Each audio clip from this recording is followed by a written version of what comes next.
తాకట్టులో ఉన్న మీ బంగారాన్ని విడిపించి ఆ రోజు ఆన్లైన్ రేటుకి మేము కొంటాం. Bhavani gold company. ఓం నమో వెంకటేశాయ. నమస్కారం అండి, నేను గీతాంజలి. వెంకటేశ్వర వైభవం కార్యక్రమానికి స్వాగతం. మనతో పాటు విశ్వపతి టీవీఆర్కే మూర్తి గురువు గారు ఉన్నారు. వెంకటేశ్వర స్వామి వారి మహిమల గురించి తెలుసుకుంటున్నాం, వారి మాటల్లో విందాం. గురుగారు నమస్కారం అండి. నమస్కారం తల్లి. నమో వెంకటేశాయ. ఓం నమో వెంకటేశాయ. అందరికి ఇష్టమైనటువంటి పండుగ ఏకాదశి. ఎంతటి భాగ్యమో ఆ రోజున స్వామి వారిని దర్శించుకోవడం అనేది. ఒక నెల ముందు నుంచి ఆ హడావిడి ప్రారంభం అయిపోతుంది ఒక రకంగా చెప్పాలంటే. అందరూ అక్కడికి అంటే తిరుమల వెళ్ళి దర్శించుకోవాలని చూస్తారు, కానీ కొందరికి మాత్రమే ఆ భాగ్యం. అసలు ఆ రోజు ఎందుకు అంత విశేషం? మనకి మామూలుగా ఏంటంటే తల్లి, మనకు తెలుసుగా 24 ఏకాదశులు ఉన్నాయి మనకి. 24 ఏకాదశులు ఏ ఏకాదశికి ఆ ఏకాదశికి ఒక విశిష్టత ఉంది. అండ్ ఏకాదశి రోజు శ్రీమన్నారాయణ ఒక చోట చెప్తాడనమాట. ఏంటి? మాసానం మార్గశీర్ష అంటే మాసాల్లో మార్గశీర్షం నేనే, మార్గశిర మాసం నేనే అని చెప్పేసి. అలాగే వారాలలో ఆదివారం ఆయనే. తిథులలో అండ్ తిథుల్లో ఏకాదశి తిథిని ఆయనే అంటారు. సో ఏకాదశికి అంత విశిష్టత ఉంది. అందునే మనం చూడడం చాలా మంది ఏకాదశి రోజు ఉపవాసం చేస్తారు. ఇప్పటికి మామూలుగా కూడా అలవాటు, చాలా మందికి నార్మల్ గా కూడా మనకి అలవాటు ఉంటుంది. ఇప్పుడు ఈ మాసంలో శుక్లపక్షం వచ్చే ఏకాదశి రోజు దాన్ని మనం మోక్షద ఏకాదశి అంటారు, పుత్రద ఏకాదశి అంటారు అని పిలుస్తారనమాట. ఈ ఏకాదశి ఆ రోజు విష్ణుమూర్తి వైకుంఠం నుంచి 3,000,000 దేవతలతో సహా గరుత్మంతుడి మీద భూమి మీదకి దిగుతాడు ఆ రోజు. స్వామివారు శ్రీమన్నారాయణుడు వైకుంఠం నుంచి 3,000,000 దేవతలతో కలిసి భూమి మీదకి దిగే రోజు కాబట్టి అంత పవిత్రత అనమాట ఆ రోజుకి. అందుకని ఆ రోజుల్లో ఆలయాల్లో అన్ని చోట్ల కూడా ఉత్తర ద్వార దర్శనం అని ఏర్పాటు చేస్తారు. మామూలుగా మనకి తిరుమలలో కూడా ఉత్తర ద్వారం ఆ ఒక్కరోజు మాత్రం తెరుస్తారు.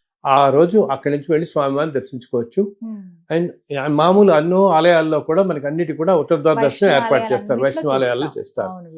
ఆ రోజు ఏంటంటే ఎంత విశిష్టత అంటే, ఎందుకంటే సాక్షాత్తు స్వామి 3,000,000 దేవతలతో భూమికి వస్తారు కాబట్టి ఆ రోజు కనుక ఏ ఆలయంలో అన్నా శ్రీమన్నారాయణుల వారిని మనం తెల్లవారుజామున సూర్యోదయం గంట ముందే వెళ్ళి దర్శించుకుంటే ఎన్నో కోట్ల జన్మల్లో మనం చేసుకున్న పాపం అంతా తొలగిపోతుంది అని నమ్మకం. అండ్ ఆ ఒక్కరోజు ఉపవాసం ఉన్నా మిగతా 23 రోజు ఏకాదశుల్లో ఉపవాసం ఉన్నంత ఫలితం వస్తుంది, అంత ఫలితం వస్తుంది. అసలు ఏకాదశికి ఇంకొక అసలు ఎందుకు విశిష్టత అంటే, పూర్వకాలంలో మురాసురుడు అని ఒక రాక్షసుడు ఉండేవాడు. ఆ రాక్షసుడు ఈ ఋషుల్ని తపస్సు చేసుకుంటున్న వాళ్ళని చాలా బాధిస్తుంటే అప్పుడు వీళ్ళంతా వెళ్ళి విష్ణుమూర్తిని మరపెట్టుకుంటారు అనమాట. స్వామి, రాక్షసుడు మమ్మల్ని చాలా బాధ పెడుతున్నాడు, మీరు ఆ బాధని మమ్మల్ని కాపాడండి, ఆ రాక్షసుని సంహరించి అంటే విష్ణుమూర్తి వచ్చి ఆ మురాసురుడితో 1000 సంవత్సరాల పాటు భీకరమైన యుద్ధం జరుగుతుంది. అప్పుడు స్వామివారు కాస్త అలసిపోయి ఒక గుహలోకి వెళ్ళి కాస్త పడుకుంటారు. ఆయన బదరీ ఆశ్రమం దగ్గరలో ఒక గుహలో కాస్త విశ్రాంతి తీసుకుంటారు. అప్పుడు ఇతను మళ్ళీ వస్తాడు. అప్పుడు ఏం చేస్తారు? అప్పుడు స్వామి సంకల్పం నారాయణుల వారి సంకల్పం చేత మహావిష్ణువు నుంచి ఒక యోగ మాయ ఒక కన్యా రూపంలో వెళ్ళి, ఒక దేవతా రూపంలో వెళ్ళి ఇతన్ని సంహరిస్తుంది, ఈ రాక్షసుని. అప్పుడు ఏకాదశి అని నామకరణం చేస్తాం. సో అందుకని స్వామి ఏం చేస్తాడంటే ఆ ఏకాదశికి ఆవిడికి ఆ దేవతకి కూడా ఈ విధంగా అనుగ్రహిస్తాడు. ఎవరైతే ఏకాదశి రోజు ఉపవాసం ఉంటారో వాళ్ళకి ఎంతో పుణ్యఫలం లభిస్తుంది అని చెప్పేసి. అందుకని ఏకాదశి అనేది ఎంతో ఇది. సో ఈ ఏకాదశి వ్రతం అనేది కూడా ఎలా చేస్తారంటే, ఏకాదశి రోజు అంతా ఉపవాసం ఉండి తర్వాత రోజు కూడా ద్వాదశి ఉపవాసం ఉండి ద్వాదశి రోజు సాయంత్రం ఆ ఉపవాసంతో పాటు విష్ణువునే స్మరిస్తూ ఎప్పుడు విష్ణు సహస్రనామం చదువుకుంటే చాలా మంచిది. ఆ రోజు విష్ణువు సంబంధించిన ఏ స్తోత్రాలైనా ఏమైనా కూడా చదువుతాం. అన్ని ఆలయాల్లో కూడా ప్రబంధ పఠనాలు అన్నీ జరుగుతాయి. ఇప్పుడు ఎలాగా ధనుర్మాసం కాబట్టి తిరుపావళి ప్రవచనం కూడా జరుగుతుంటుంది. ఈ 2 రోజులు తిరుమలలో అయితే ఇంకా వైభవంగా, అసలు ఆలయాన్ని ఎంత వైభవంగా అలంకరిస్తారంటే అందరు అంటారు ఆ రోజు 2 కళ్ళు చాలు. ఆ రోజు 3,000,000 దేవతలు అక్కడే ఉంటారంటారు, కొండ మీద ఉంటారు. సాక్షాత్ వైకుంఠం నుంచి ఆయన వచ్చి అక్కడే ఉంటారు ఆ రోజు. అందరు దేవతలతో వచ్చి అక్కడే ఉంటారు కొండ మీద వచ్చి ఆయన చెప్పి మన నమ్మకం అనమాట. అందుకని అంత విశిష్టంగా వెళ్తున్నారు. ఆ రోజు కోసం సంవత్సరం అంతా ఎదురు చూస్తారు. సో ఒక్క రోజులోనే ఇంతమందికి దర్శనం అనేది సాధ్యం కాదు కాబట్టి మన అదృష్టం కొద్దీ ఆ ఆలయ అధికారులు ఈ మధ్యకాలంలో ఏం చేస్తారంటే కొన్ని సంవత్సరాల నుంచి ఈ ఉత్తర ద్వార దర్శనం అనేది ఒక 10 రోజుల పాటు ఉంచుతున్నారు. ఎప్పుడు వెళ్ళినా మనకి ఉత్తర ద్వార దర్శనం జరుగుతుంది. ఆ విధంగా దర్శించుకుంటే స్వామిని మనం ఈ పాపాలన్నింటి నుంచి విముక్తి పొందుతాము. ఆ రోజు దర్శించుకోవటమే చాలా చాలా ప్రాముఖ్యం, చాలా విశిష్టత అన్నమాట. మనకి ఎన్నో జన్మల పుణ్యఫలం, ఎంతో పుణ్యం లభిస్తుంది. ఎన్నో జన్మలో చేసుకున్న పాపం అంతా మనకి పోతుంది అన్నమాట దాంతో. అదే కాకుండా ఈసారి వెళ్ళిన వాళ్ళందరికీ నేను చెప్తున్నాను వచ్చే 25 సంవత్సరం చాలా కష్టంగా ఉండబోతోందని.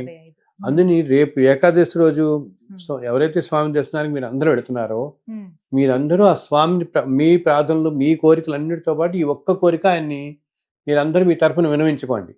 ఆయన చల్లగా చూడు, ప్రపంచం మొత్తాన్ని చల్లగా చూడు, కాస్త వచ్చే సంవత్సరం అంతా ఈ విధంగా ఉండబోతోందని అందరూ చెప్తున్నారు.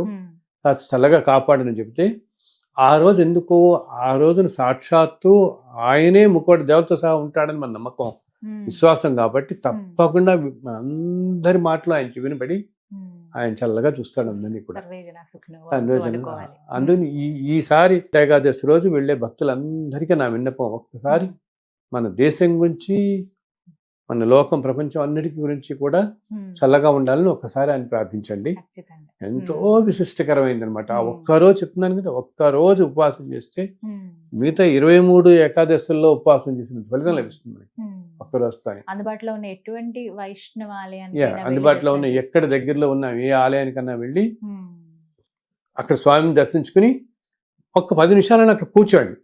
ఇలా ఏదో వెళ్ళి స్పీడ్గా వచ్చేయడం కాదు, ఒక్క 10 నిమిషాలు. ఎందుకంటే ఆ రోజు అన్ని వైష్ణవ ఆలయాల్లోనూ ఆ దేవతల శక్తి ఉంటుంది కాబట్టి ఆలయ పరిసరాలన్నీ ఎంతో శక్తివంతంగా ఉంటాయి. ఇంత దేవతలు ఉంటారు కాబట్టి తిరుమలనే అనుకోక్కర్లే మనం, ప్రతి వైష్ణవ ఆలయంలోనూ ఆ శక్తి నిక్షిప్తమే ఉంటుంది. ఆ రోజు ఆ దేవతలు అందరూ వస్తారు కాబట్టి అక్కడికి. సో మీరు దర్శనం చేసుకుని ఆలయ పరిసరాల్లో ఎక్కడైనా ఆలయ లోపల, మండపంలోనో, బయట వీలైన చోట ఒక 10 నిమిషాలు మీరు కూర్చుని కాసేపు మీకు తెలిసిన, మీకు తోచిన, మీకు తెలిసిన, మీకు వీలైన స్వామివారి నామాన్ని ఏదైనా పఠించండి. ఓం నమో వెంకటేశాయ, లేకపోతే గోవిందానో, మా విష్ణు సహస్రనామావి వచ్చిన వాళ్ళు పుస్తకం చదువుకోవచ్చు. అన్ని లేని వాళ్ళు కేవలం ఆయన నామాన్ని గోవిందానో లేకపోతే నమో వెంకటేశాయ అని ఇలా ఒక 11 సార్లు 21 సార్లు ఒక్క ప్రశాంతంగా కూర్చొని ధ్యానం చేసుకుంటే ఆ టైంలో ఉండే ధ్యానానికి ఉండే ఫలితం ఎన్నో రెట్లు ఇస్తుంది మనకి అనమాట. ఇవి పర్వదినాలనేవి మనం ఎందుకు చెప్తాం? పర్వదినాలన ఇప్పుడు యూనివర్స్ లో కూడా ఆ ఎనర్జీ అంతా ఎక్కువ ఉంటుంది ఆ రోజుల్లో. రకరకాల పండుగలు మనకి వస్తాయి కదా, దసరా, నవరాత్రులప్పుడు కానీ, దీపావళి, వినాయక చవితి, అవును, ఇప్పుడు క్షీరాబ్ది ద్వాదశి వస్తుంది మనకి, గురు పౌర్ణిమ వస్తుంది, గురు పౌర్ణిమ, తొలి ఏకాదశి, ఇవన్నీ విశిష్టమైన రోజుల్లో ఏంటంటే యూనివర్స్ నుంచి కూడా మనకి ఆ రోజు ఎనర్జీ చాలా పాజిటివ్గా ఉంటుంది. సో ఆ రోజు అందరు దేవతలు ఈ భూమి మీదకి వస్తారు కాబట్టి అప్పుడు మీరు కాసేపు ధ్యానం చేసుకుని కాసేపు స్వామివారిని స్మరిస్తూ కూర్చుని ఉంటే దానివల్ల మన శరీరం, మనస్సు అన్ని శుభ్రవంతం అవుతాయి అన్నమాట. కంగారు పడకుండా రండి అని చెప్తాను నేను అందరికీ. ఒక ఆలయాలు ఇంకా ఏంటి, ఒకవేళ ఏదైనా అనారోగ్యాల వల్ల ఏదైనా వీలు కాక వెళ్ళలేని వాళ్ళు ఉంటే ఇంట్లోనే కూర్చుని కేవలం భావన చేసినా చాలమ్మా. భావానికి ఉన్నంత ప్రధాన ఈ విశిష్టత ఇంకోట్లేదు. స్వామివాడు ఎంతటి కరుణామయుడంటే మనం ఆ భావనతో చేసినా అంతటి ఫలితాన్ని నీకు ఇస్తాడు. నువ్వు కూర్చున్న చోటు నుంచి ఏదైనా అనారోగ్యం ఉండి ఆ రోజు వెళ్ళలేని వాళ్ళు, వీళ్ళని వెళ్ళలేని వారు ఒక్కసారి మనస్సులో తలుచుకుని మీరు స్వామిని నమస్కారం చేసుకుని మనస్సులో నమస్కారం చేసుకుంటూ ఆ ఉత్తర ద్వార నుంచి నడుస్తూ స్వామిని దర్శించుకున్నట్టు భావన చేసుకోండి. అప్పుడు కూడా మీకు అంత ఫలితము కలుగుతుంది. అయ్యో నేను తిరుమల వెళ్ళలేకపోయాని అనుకోవద్దు. మీరు ఇంతకుముందు ఎప్పుడో వెళ్ళుంటారు కాబట్టి ఆ ఆలయాన్ని ఒక్కసారి ఆ ద్వారం నుంచి వెళ్తున్నట్టు, ఆ స్వామిని దర్శిస్తున్నట్టు భావన చేసుకున్నా ఆ స్వామి మీకు అంతటి అనుగ్రహాన్ని ప్రసాదిస్తాడు తప్పకుండా. ఎవరు మిస్ చేసుకోవద్దని చెప్పి గొప్ప అవకాశం ఇది, స్వామిని గొప్పది. కొలుచుకునేటువంటి ఒక కొలుచుకోవడానికి. భాగ్యం ఇది నిజంగా. తేలిక, ఎంతో తేలిక ఉపాయం అన్నమాట. చెప్పారు ఆ కదా, రోజు నిజంగా ఒక సంవ- పండగ వాతావరణం ఉంటుందండి ఎంత ఖచ్చితంగా. అన్ని ఆలయాల్లో కొన్ని బాగుంటాయో. వేల మంది చక్కగా వస్తారు. అలంకరిస్తారు ఆలయాలన్నీ కూడా, చిన్న అవును. పెద్ద తేడా లేకుండా అందరూ వస్తూ ఉంటారు. అవునవును.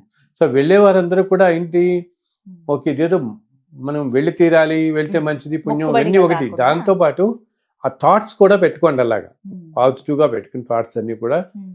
ఎంత విశిష్టమైన రోజున ప్రశాంతంగా ఉండాలి అని మనస్సును ప్రశాంతంగా ఉంచుకుని ఉమ్. భగవంతుని మీద ధ్యానం చేసుకుని కాసేపు ఆ విధంగా స్మరిస్తూ గడపండి ఆ రోజు. ఉమ్. కాసేపు అయినా ఆలయంలో దర్శనం వెళ్ళినప్పుడు కానీ ఉమ్. అది మనకి ఎంతో విశేషమైన ఫలాన్ని ఇస్తుంది అనమాట. ఆ రోజు మనందరికీ ఆ స్వామివారి అద్భుతమైన దర్శనాన్ని ఆ రోజు అనుగ్రహించి ఉమ్. అందరి జీవితాలు చల్లగా ఉండేలాగా అనుగ్రహిస్తాడని ఆశిస్తున్నాను. మనసారా స్వామిని ప్రార్థిస్తున్నాను. ధన్యవాదాలు గురుగారు. నమస్కారం.